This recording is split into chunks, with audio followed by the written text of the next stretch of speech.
Bismillahirrahmanirrahim. Assalamualaikum warahmatullahi wabarakatuh. Halo teman-teman, kembali lagi bersama saya Halalah Amalia dalam pembelajaran bahasa Indonesia. Teman-teman, di sini kita akan membahas mengenai menulis kritik dan esai pada modul 16 unit 2. Di sini kita terdapat sistematika kritik dan esai, kemudian ada kaidah kebahasaan kritik dan esai, dan ada menulis kritik dan esai. Nah, di sini terdapat sistematika kritik dan esai. Yang pertama ada orientasi atau pendahuluan, di mana bagian pendahuluan berisi ikhtisar, isi cerpen, dan permasalahannya yang ada di cerpen tersebut. Kemudian ada daftar isi. Bagian ini mengungkapkan tafsiran tentang penokohan dan gaya bahasa. Kemudian ada evaluasi, mengungkapkan kekurangan dan kelebihan isi cerpen. Dan yang terakhir ada rangkuman, di mana bagian ini sebagai penutup berupa simpulan dan sarana bagi apa yang harus dilakukan oleh pengarang itu sendiri. Kemudian ada kaidah kebahasaan kritik dan esai. Yang pertama ada verbal, baik verbal aktif maupun verbal pasif. Nah, verbal atau kata kerja adalah kelas kata yang menyatakan suatu tindakan, keberadaan atau pengalaman atau pengertian dinamis lainnya, serta jenis kata ini umumnya menjadi predikat dalam suatu frasa atau kalimat. Yang kedua ada kosakata serapan dan istilah, di mana kata yang berasal dari bahasa asing yang sudah diintegrasikan ke dalam suatu bahasa dan diterima pemakaiannya secara umum. Kemudian ada nomina, di mana kelas kata yang menyatakan nama dari seseorang, tempat, atau semua benda dan segala yang dibendakan. Kemudian ada adjektiva, di mana adjektiva ini merupakan kelas kata yang mengubah nomina atau pronomina.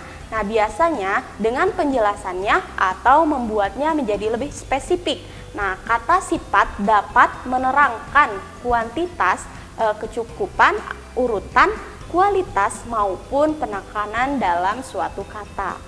Selanjutnya ada konjungsi, merupakan kelas kata yang menyatakan nama dari seseorang, tempat, atau semua benda dan segala yang dibendakan. Dan yang terakhir ada pronomina, merupakan kelas kata yang menggantikan nomina atau prasanomina. Maksudnya itu segala kata yang dipakai untuk menggantikan kata benda atau kata yang dibendakan. Nah, di sini juga terdapat menulis teks kritik dan esai yang baik. Yang pertama, memiliki karya sastra. Memiliki naskah karya sastra yang misalnya seperti cerpen dan novel, kemudian memiliki cerpen atau karya sastra yang harus menarik juga. Yang kedua ada membaca karya sastra.